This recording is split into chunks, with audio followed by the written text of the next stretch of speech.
Por isso eu, prisioneiro no Senhor, peço que vocês vivam de maneira digna da vocação a que foram chamados, com toda humildade e mansidão, com longanimidade, suportando uns aos outros em amor, fazendo tudo para preservar a unidade do Espírito no vínculo da paz. Há somente um corpo, um só Espírito, como também é uma só esperança para a qual vocês foram chamados. Há um só Senhor, uma só fé, um só batismo, um só Deus e Pai de todos, o qual é sobre todos, age por meio de todos e está em todos. Amém. Essa é a porção da palavra que Deus me deu para trabalhar esta série chamada O Ministério do Relacionamento. Deixa antes, eu só pedir aqui um favor, que eu acho que vai ajudar o Ministério de Louvor. Eu tinha visto o Jares ali, ele levantou. Abner, você que está perto aí da Ariel, vê aí com ela, depois da mensagem, eu sei que vocês têm um cântico preparado, nós vamos fazer o que vocês prepararam, mas ela veio hoje, depois da mensagem, ela pediu para a gente cantar um cântico, e ela vai vir aqui, e nós vamos dar um testemunho do milagre que Deus realizou. Então você, por favor, pode ir vendo aí com ela, só para ajudar vocês. Obrigado. Nós temos aprendido nesse mês a diferença entre departamento e ministério. Aprendemos que departamento está mais preocupado com as coisas, enquanto o ministério está mais preocupado com as pessoas. O departamento, ele está preocupado com o resultado, e o ministério está preocupado com a edificação. Portanto, na perspectiva do departamento, a gente sacrifica as pessoas para obter o resultado. Na perspectiva do ministério, a gente sacrifica o resultado para obter as pessoas. É isso que temos aprendido, porque a proposta desse mês, pensar em relacionamento na dinâmica de ministério, a gente precisa compreender isso, porque quando se fala em ministério, a gente só pensa na perspectiva de departamentos. A gente foi ensinado assim, a gente viveu assim durante muito tempo, a gente vivenciou isso nessa perspectiva durante décadas. E a gente está tentando aqui virar uma chave, se desvencilhar disso, porque a igreja é gente, e gente, mais do que departamentos, precisa de ministérios, precisa de serviço, precisa ser acolhida com todas as suas demandas, espirituais, emocionais, físicas, relacionais. Então nós não estamos pensando o relacionamento nessa ótica de departamento. Vamos então, depois dessa série, já que aprendemos que o relacionamento tem que ser vivido como um ministério, e todo ministério deve ser vivido em relacionamento, então vamos criar o departamento do relacionamento, e no último culto do mês a gente vai consagrar a Deus uma pessoa que vai liderar esse departamento, que vai promover relacionamento na igreja. Não, a gente não quer pensar dessa forma. A gente não quer criar um departamento para pensar relacionamento, porque relacionamento é algo que toda a igreja precisa viver, que todas as pessoas precisam viver, porque o Deus que nos criou é relacionamento. Ele existe em relacionamento. É uma comunidade de pessoas, é o Pai, o Filho e o Espírito. É um só Deus que se revela e se manifesta e que existe e é em 3 pessoas. Portanto, há um relacionamento íntimo e perfeito entre as 3 pessoas da Trindade. E a Bíblia diz que nós fomos criados à imagem de Deus, à semelhança de Deus, e nisto somos semelhantes a Deus. Fomos criados para o relacionamento. Nós não chegaremos à plenitude, nós não alcançaremos a felicidade, nós nunca ficaremos satisfeitos se não vivermos bons relacionamentos, porque no final das contas, é isso que importa. Se você tiver a oportunidade de conversar com uma pessoa que passou por um prejuízo enorme e teve que dar a volta por cima, que ele vai mencionar é a importância das pessoas que se aproximaram naquele momento difícil. Se você tiver a oportunidade de conversar com uma pessoa que viveu uma enfermidade muito grave, ela vai mencionar a importância das pessoas que se aproximaram naquele tempo de dificuldade. Se você tiver a oportunidade de conversar com uma pessoa num leito de morte, uma pessoa diagnosticada com uma doença incurável, em fase terminal, e a pessoa está ciente disso. Olha, o exame é esse e não tem mais do que 1 semana de vida, essa é a expectativa médica. E aí o paciente ouve aquilo, a família toda ouve aquilo, e por mais rico, por mais benquisto que seja a pessoa, por mais satisfeito na vida, uma pessoa que realizou todos os sonhos, que fez de tudo, que viajou para todos os lugares, comeu todas as comidas, usou todas as roupas, e teve tudo que a vida pode proporcionar de bom. Se você perguntar para essa pessoa no leito de morte, o que ela quer fazer nos últimos dias, certamente a resposta vai ser: quero as pessoas que eu mais amo perto de mim nesse tempo. Não há uma pessoa num leito de morte, ciente de que a morte se aproxima, que vai pedir mais dinheiro, que vai pedir mais carros, vai pedir mais casas, vai pedir mais bens materiais. Se você der a oportunidade, qualquer pessoa no leito de morte vai pedir mais relacionamento. Eu quero meu filho comigo essa última semana, porque eu trabalhei muito e fui muito ausente e vivi muito longe do meu filho, e eu tenho uma tristeza e eu preciso que o meu filho viva comigo esses últimos dias. A minha esposa, seja lá quem for, mas as pessoas que mais ama serão chamadas para um relacionamento intenso nos últimos dias ou nas últimas horas de vida de qualquer pessoa. Portanto, isso revela a necessidade de relacionamento que todo ser humano tem. E o apóstolo Paulo está dizendo, quando nós nos unimos como igreja, essa necessidade, ela recebe um plus, recebe uma maximização da necessidade. Porque se na vida, na família, no trabalho, na convivência em geral, eu preciso me relacionar para me sentir pleno, na igreja isso é muito mais necessário, porque a igreja é ajuntamento. A palavra igreja já pressupõe pessoas juntas, eclésia, é uma assembleia, é um ajuntamento de pessoas. Portanto, só seremos igreja de fato quando vivermos em relacionamento, em todo tempo, o tempo todo, em todos os momentos. Essa é uma necessidade vital da igreja. Portanto, não há nessa ótica espaço para pensarmos em criar um departamento de relacionamento, um grupo de pessoas que vai promover atividades para que as pessoas convivam entre si. Isso deve estar na consciência e no coração de todos nós. Opa, uma pessoa nova, mais uma oportunidade de me relacionar. Vou me aproximar, vou puxar assunto, vou servir, vou oferecer algo, e aí a gente vai se lançando na direção das pessoas para exercer essa necessidade vital do ser humano e da igreja, que é viver os relacionamentos da melhor maneira possível. Eu já contei aqui, vou repetir, nesse momento vale a pena, de uma experiência que eu vivi num culto de oração, onde o dirigente do culto pediu para que separássemos em duplas e orássemos em duplas, né? Um faz um pedido, o outro ora, o outro pede, o outro ora, um ora, o outro pede, um pede, o outro ora, e aí troca ali os pedidos e oram juntos.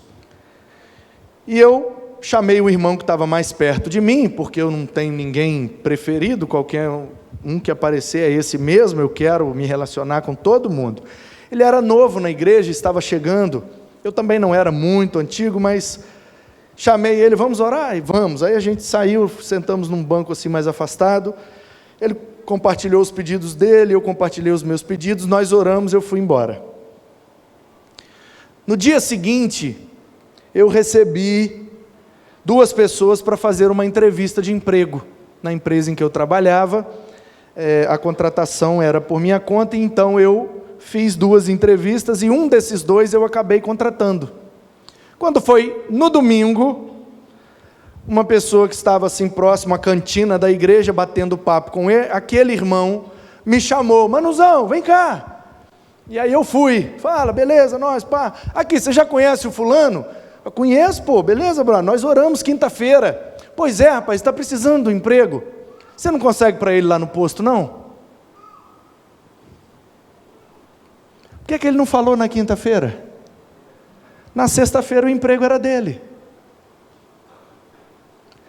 E aí eu falei, rapaz, nós oramos juntos.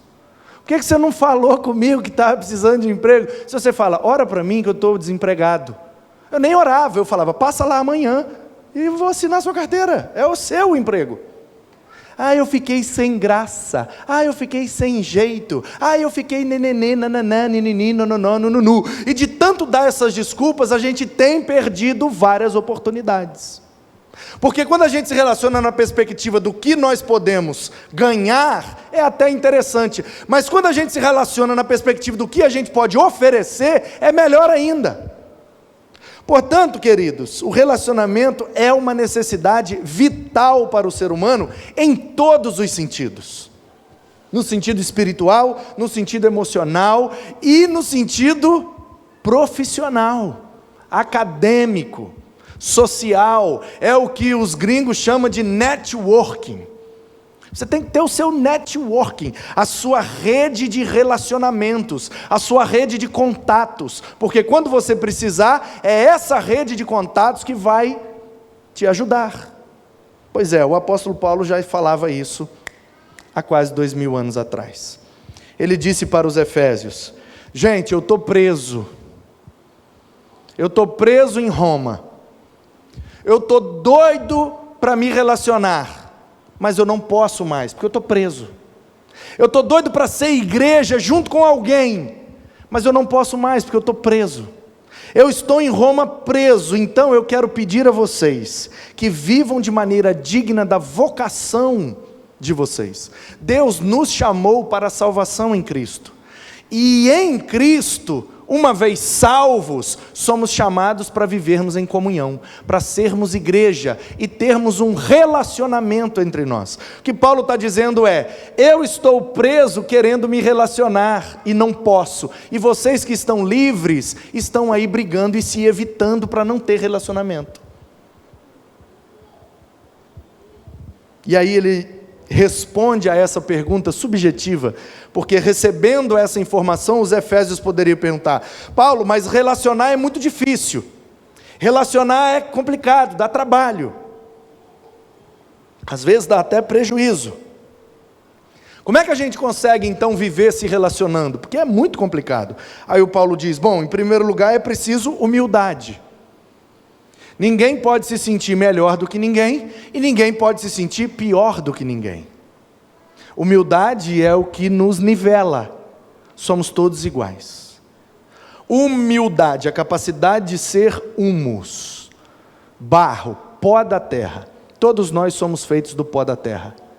Portanto, ninguém é melhor do que ninguém, e ninguém é pior do que ninguém. E eu ilustrei aqui com aquela história fictícia. Vamos fazer aqui um junta-panela na igreja. Aí um irmão compra lá uma picanha de wagyu, nunca sei como é que fala aquele nome. É um boi japonês que custa o zóio da cara. R$400, R$600 a picanha. 1 quilo de picanha, R$600. Aí o cara fala assim, eu não vou no Junta Panela da igreja, porque eu não vou, porque aí a informação é, aquilo que você comeria em casa, traz para cá e a gente vai comer junto. Aí aquele que se sente melhor diz assim, eu não vou botar minha picanha de 600 conto para o povo da igreja comer. Não vou no Junta Panela. Então quando a pessoa se sente melhor, ela se exclui do relacionamento. Agora tem aquele irmão que diz assim, eu comeria ovo frito hoje. Então eu não vou no Junta Panela porque eu não quero que ninguém saiba que eu comeria ovo frito. Eu me sinto pior do que os outros. Eu não vou botar meu ovo frito lá para compartilhar. Que é isso? Eu não tenho, eu tenho muita vergonha disso. Então eu não vou no Junta Panela porque eu me sinto pior. Os dois extremos estão errados. Um deixou de se relacionar porque achou que era melhor, o outro deixou de se relacionar porque achou que era pior. Os dois estão errados. Portanto, a picanha pode valer mais, mas eu não valho mais do que o meu irmão. Então, na perspectiva do relacionamento como ministério, todos são iguais, precisamos ser humildes. Então vou botar minha picanha, porque embora ela valha mais do que o ovo, eu valho a mesma coisa que o irmão. Então ele come da picanha junto comigo e eu como do ovo frito junto com ele, a gente se abraça e glorifica a Deus. Aí o Paulo diz, além da humildade, a gente precisa também de mansidão. Mansidão, no grego prautes, é a capacidade de não reação, capacidade de não reagir frente às adversidades, às dificuldades, aos desafios e aos estímulos que a gente recebe no relacionamento, porque relacionar é estimular um ao outro. Você começou a relacionar, promove estímulo. Ei, beleza, boa noite, você já estimulou a pessoa, agora ela tem que dar uma resposta, boa noite. Bom, o que é boa? Será que está boa mesmo? Não sei. Boa, mas nem tanto. Então, mas também não está ruim. Então, assim, como é que você estimulou a pessoa? E ela tem que pensar, ela tem que reagir, e isso dá trabalho. Então, Paulo está dizendo, para se relacionar de maneira saudável, é preciso ser manso. Mas ser manso não é ser lerdo, ser manso não é ser bobo, e ser manso não é ser ingênuo. Ser manso é ter consciência do que está acontecendo e equilíbrio suficiente para não reagir diante da adversidade. Mansidão. É como esse púlpito, que se eu falar com ele, e aí púlpito, você está magrelo, hein velho? Olha a finura desse escambito. Eu estou estimulando o púlpito. E aí púlpito, você é baixinho, cara, olha, você pega na minha cintura, hein? Eu vou ficar falando com esse púlpito aqui a noite inteira, ele não vai reagir. Claro, é um objeto inanimado, mas representa muito bem o que os gregos chamavam de prautes, não reagir diante dos estímulos. Alguém mexeu comigo? Ok, mexeu, vida que segue. Você não vai reagir? Vou não. E aí eu contei aqui a história daquela mulher, né, e daquele padre que estão no livro Jesus é Senhor. Muita gente me pediu, eu mandei. Se você não pediu, peça que eu mando. Você que está assistindo pela internet, meu WhatsApp é 27 99952 7339. Me chama no WhatsApp, eu te mando o livro Jesus é Senhor, do Stanley Jones, onde ele tem um capítulo que trata só das reações. E ele diz o seguinte: é muito fácil, e o pastor Edmilson pregou aqui na quinta-feira retrasada, é muito fácil ser crente na ação, porque a ação eu planejo. É difícil ser crente na reação, porque a reação eu não tenho tempo de planejar. Então como é que eu faço? Eu tenho que usar a mansidão. Não vou reagir, pelo menos não agora. E aí entra a outra característica, que é a longanimidade, a macrotúmia, o grande pavio. Então eu preciso ter humildade, onde eu me reconheço como igual. Ninguém vai ofender ninguém, é todo mundo igual, e vamos compartilhar tudo que temos. Eu preciso de mansidão, não reagir diante dos estímulos, positivos ou negativos, e preciso da longanimidade, quando eu precisar reagir, que não seja imediatamente, para que eu não tenha uma microtúmia, um pavio curto, mas que eu tenha a capacidade de esticar o pavio. Ontem mesmo, no intercâmbio, né, Jonas? Nós vivemos uma situação onde era necessário uma atitude. Eu olhei para o Jonas, Jonas olhou para mim, a gente se entendeu só de olhar, e eu falei para ele, haja pavio, e virei as costas e fui embora. E está aí. Estou pensando, como é que eu vou falar isso? Como é que eu vou fazer isso? Como é que eu vou resolver isso? Carnalmente, o meu estímulo é fazer na hora, falar na hora, resolver logo. Eu não levo desaforo para casa. Isso é obra da carne, isso é tumói, é a reação explosiva imediata. Nós precisamos viver pelo Espírito, com toda humildade, mansidão, longanimidade e, Elisa, suportando uns aos outros em amor. E agora sim eu cheguei no título dessa mensagem, mas eu já estou terminando. E o título dela é o suporte nos relacionamentos. A importância do suporte nos relacionamentos. A palavra grega que Paulo usou aqui para suportando é essa palavra aí, ó. Alguém se arrisca? Alguém se arrisca a ler? Pastor Ximenes, se arrisca? Já faz muitos anos, né? É difícil mesmo. Alguém se arrisca? Como é que você leria? Se você lê ali para mim, o que é que você leria? Só para eu saber.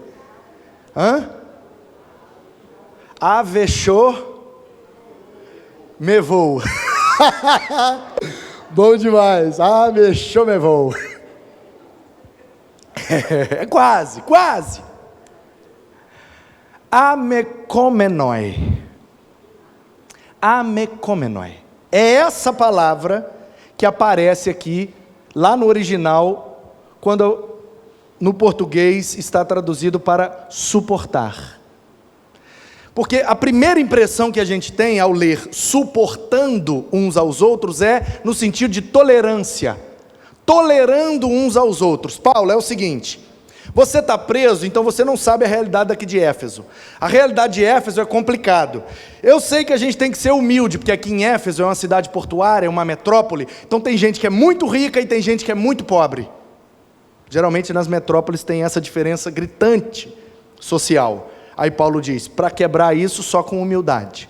Eu sei que aqui em Éfeso é uma cidade portuária, logo a rotatividade de pessoas é muito grande. Então a gente tem dificuldade de se relacionar e de estabelecer relacionamentos mais duradouros. Então sejam mansos e longânimos.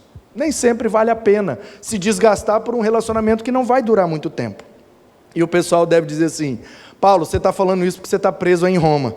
Porque aqui em Éfeso o negócio é tenso, viu?